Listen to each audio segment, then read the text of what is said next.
દરેક નીતિની સામે કાયદાની રીતે ઊભો રહેતો SSK ન્યૂઝ ચેનલ। ઉત્તરાયણ પર્વને લઈ સુરતમાં district traffic education and welfare society દ્વારા સેફટી બેલ્ટ વિતરણ કાર્યક્રમ યોજ્યો હતો। દર વર્ષની જેમ આ વર્ષે પણ district traffic education and welfare society દ્વારા ઉત્તરાયણ પર્વ પહેલા વાહન ચાલકોને પતંગના દોરાથી બચાવવા સેફટી બેલ્ટ વિતરણ કાર્યક્રમ યોજાયો હતો। જે કાર્યક્રમમાં ગુજરાત રાજ્યના ગૃહ રાજ્યમંત્રી હર્ષ સંઘવી સહિતનાઓ ઉપસ્થિત રહ્યા હતા। તો અલગ અલગ જગ્યાએ આશરે 50,000 નંગ સેફટી બેલ્ટ વિતરણ કાર્યક્રમનું આયોજન હોવાનું પણ જણાવાયું હતું।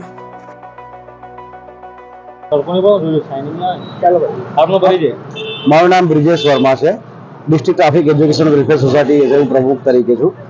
અને જેમ કે ઉત્તરાયણ પર્વ નિમિત્તે આજરોજ 7 તારીખથી લઈને તો 14 તારીખ સુધી સુરત શહેરના દરેક વિસ્તારો જે એક મુખ્ય 4 રસ્તાઓ પર અમે ઉત્તરાયણ નિમિત્તે પતંગના દોરાથી કોઈનું ગળામાં દોરો ના આવે એના માટેના સ્પેશિયલ સેફટી બેલ્ટ વિતરણ વિનામૂલ્યે સેફટી બેલ્ટ વિતરણ કાર્યક્રમનું આયોજન કરવામાં આવેલું છે। તેની અંદર અમે આખા સુરતની અંદર 50,000 જેટલા સેફટી બેલ્ટ વિનામૂલ્યે આપવાના છે। અત્યારે કઈ જગ્યાઓ પર આ કાર્યક્રમ રાખ્યો છે અને કયા કયા વિવિધ વિસ્તારોમાં આ કાર્યક્રમ આવનારા સમયમાં રહેશે?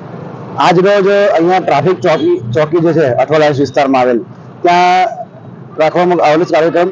અને આવનારા દિવસોમાં જેમ કે આજે સાંજે પ્રાઇમ માર્કેટ છે, પછી ત્યારબાદ દિવ્યાંગ બાળકો છે એમના માટે સ્પેશિયલ અમે કાર્યક્રમ રાખેલો છે પેરા સ્પોર્ટ્સ ક્લબ સાથે રાખીને। ત્યારબાદ JCI જે સંસ્થા છે તે છે, ચેમ્બર ઓફ કોમર્સ છે, અકસ્માત નિવારણ કેન્દ્ર છે, આ રીતે જુદી જુદી અલગ અલગ સંસ્થાઓ સાથે મળીને અમે આ રીતે અલગ અલગ વિસ્તારોમાં અલગ અલગ જગ્યાએ આ કાર્યક્રમનું આયોજન કરવામાં આવેલું છે। દરેક નીતિની સામે કાયદાની રીતે ઊભો રહેતો SSK ન્યૂઝ ચેનલ।